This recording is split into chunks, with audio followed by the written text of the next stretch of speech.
All right, match two. I like this hand. We'll see how it goes. I hopefully this will show Copter doing good work.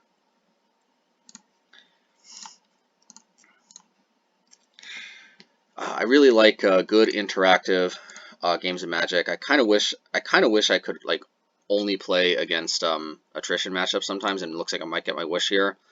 I may not always win them, but I feel like when I win those, it's actually because of good decisions made. You know, I just feel so unsatisfied with these Titan matchups. Even when I win, like a lot of times, they complain that they like drew a whole bunch of lands or they never drew their Titan or something. Um, and I guess that's legitimate because it seems like the vast majority of time they do get what they need whenever they need it. But it's like, but then it feels like when you win, it feels like you didn't really win because of anything you did anyway. So these Titan matchups are, for me at least, just very, very not fun to play against. And maybe if I somehow learned to have more fun playing them, maybe I would do better. So maybe that's something to think about. So here it looks like I'm playing Dredgevine. I think here the Force Negation would really help if I had it, but since I don't, I think I just have to try to apply more pressure on them than they do on me. And maybe a Spreading Seas might be able to take them off of something. Realistically, taking them off of black doesn't seem to be likely. It could try to take them off of green, but the problem is I don't know which one of these is their weak land. I think what it's better to do is to play Silvergill Adept and try to play for the double Spreading Seas next turn. I know that seems greedy, but in match one, I really do think a lot of times you have to go for the greedier lines. You're just generally not going to win by playing it safe, so to speak. And let's not forget to play the Fairy Conclave, which again we are experimenting with. Chalice is interesting. This deck does play a lot of 1-drops like Gravecrawler. I think Dismember is just terrible, so I'm going to pitch that in this matchup. And if Chalice looks like it's just not going to be good at all, I can always pitch that. But I think the play here is going to be to try to cut them off of whichever land they don't present an additional copy of with double Spreading Seas next turn.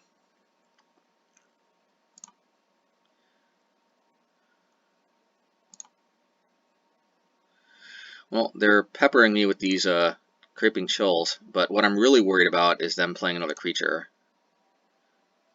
Which, of course, yeah, they had a zombie, so this can come back.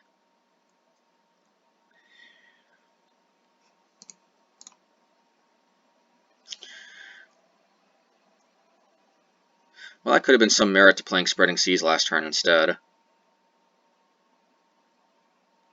Nah, they would have had it anyway. It's been my experience usually.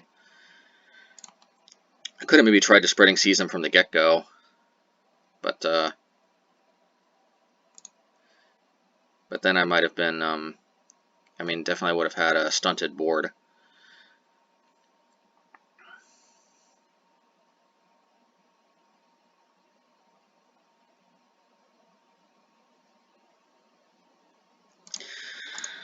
I think I'm going to try to play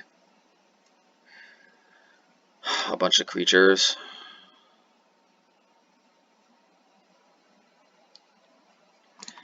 Try to play for a bunch of big blocks.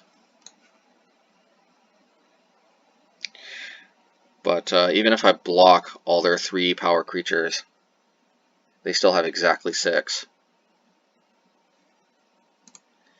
So that's a good game.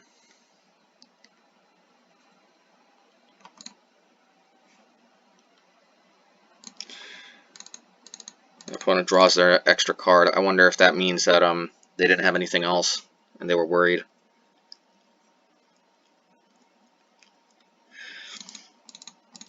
It is possible that maybe Spreading Seas, leading on Spreading Seas was correct. Just try to play for the remote chance that they're color screwed. I just generally, I generally have liked to err on the side of keeping Spreading Seas until I'm more certain of what color they're actually soft on. But you know, but they're specifically, it could have slowed them down one more turn. So there is that. I'm kind of guessing though they were mana flooded. You know, I mean, what else? Why else did they check their top card? Probably they only had land in their hand, so it would have delayed them by one turn at most. And I think it's probably in my best interest to you know, maybe consider being more aggressive with Spreading Seas next time, but not to think about it too much until maybe after the until after this match, so I'm not distracted for next game. So Spreading Seas, I am going to leave that in. Just keeping them off of mana can be good. As we saw, it could have possibly been good that game. Dismember is horrible. All their creatures are recursive. It's just not good. Peel also, it'll just be too expensive bouncing their stuff. They don't play that much creature removal. Doesn't really make much sense for me to keep in. Interestingly enough, as compared to regular Dredge, Chalice is actually fairly good in this matchup because they do play a lot of 1-drops, as we saw. So I will be keeping Chalice in. I don't want to bring in Deprive. It's a little too clunky to actually play.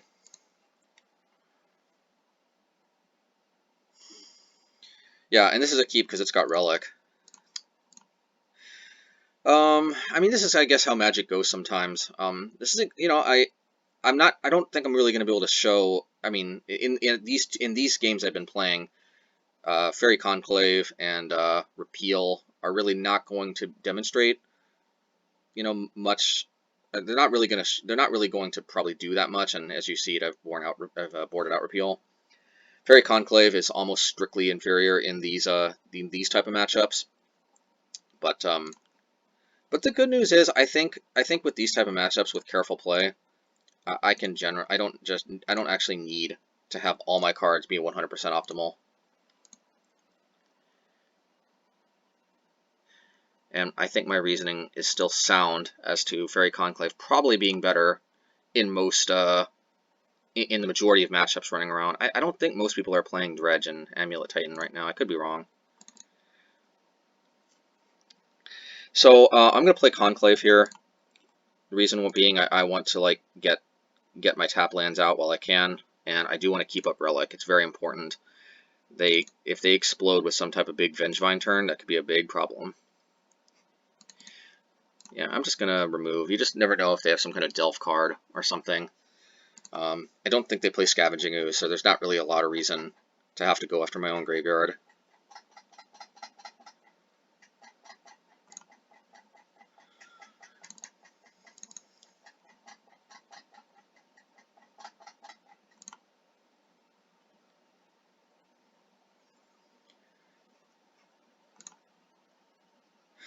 Yep, and they've got double Vengevine, so I don't know if they're saving another 1-drop because of Relic being open, but if so, that's a good example of why it's important to keep Relic open. So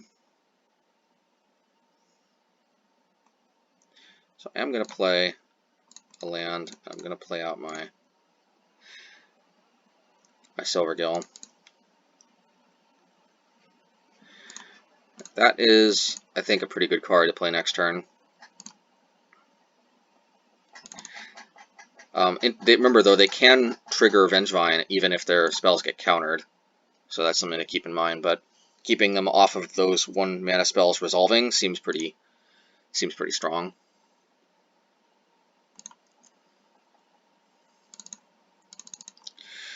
Force of Vigor definitely gives them the possibility to hit both Relic and Chalice. So that's something to keep in mind. Well, they're dredging just a whole bunch of stuff that doesn't do anything, so that's good.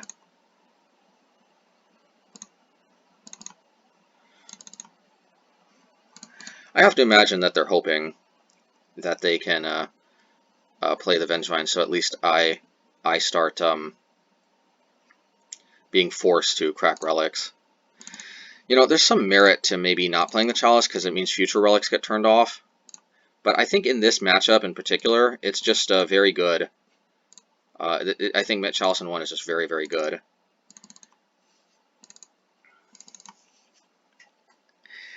Unfortunately, now I'm a little soft to this Hedron Crab because I don't have Dismember anymore. But eventually they will run out of lands.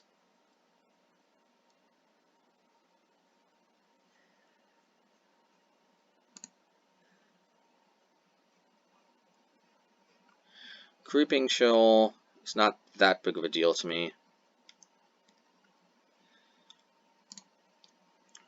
I'm more worried about the Vengevines. I've got enough firepower to fight through a 6-point life swing.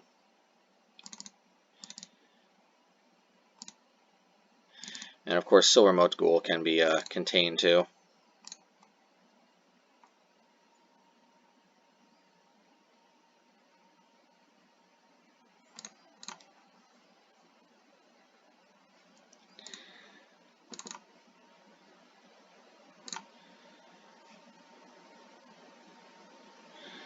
Yeah, I do think I need to be able to block it though.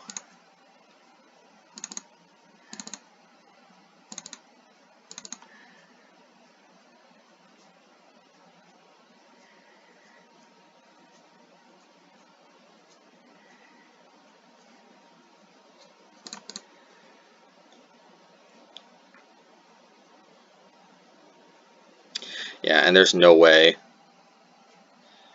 I allow this.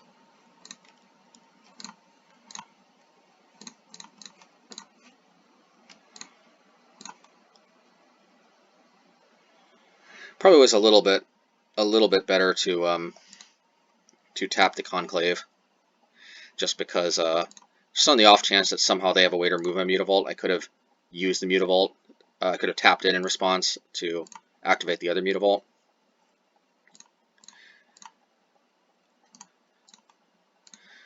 So, you know, if they want to draw a card, great. If not, that's fine by me too. They already used two Creeping Chills. Alright, so, you know, I think here the play is... I'm not sure exactly what they've got green mana for. I'm guessing probably Veil of Summer, actually. That's probably alone worth it, taking them off green. Of course, taking them off black is the higher value play. Oh yeah, and for Vengevine.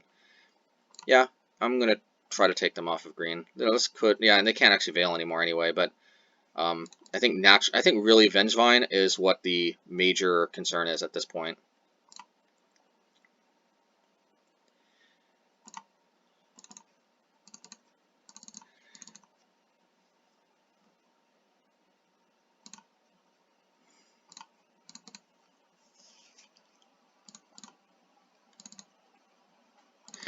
It's possible I should have cracked that relic in response to the Creeping Chills, but just generally like to err on the side of patience.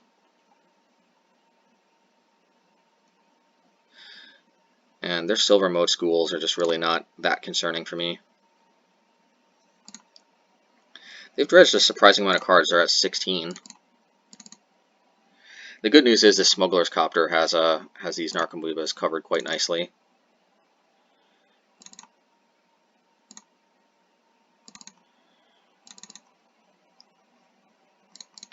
Alright, I'm going to reveal another Silvergill Adept, use it to crew Smuggler's Copter.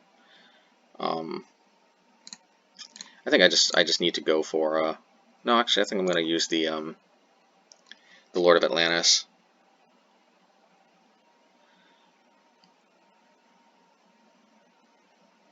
Yeah, I'm definitely not going to be attacking with this one.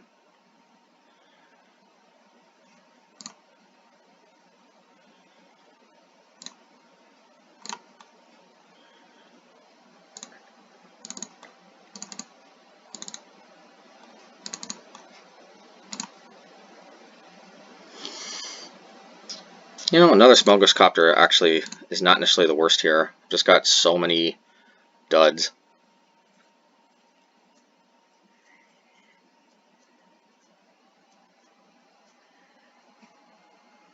Huh. Okay, I don't think I was up a game. Well, these matches are they might not be absolute most interesting ones, but we'll see. Yeah, I guess the opponent had some more to go or something. It is Memorial Day. I mean, sorry, it is a Labor Day after all. All right, let's see.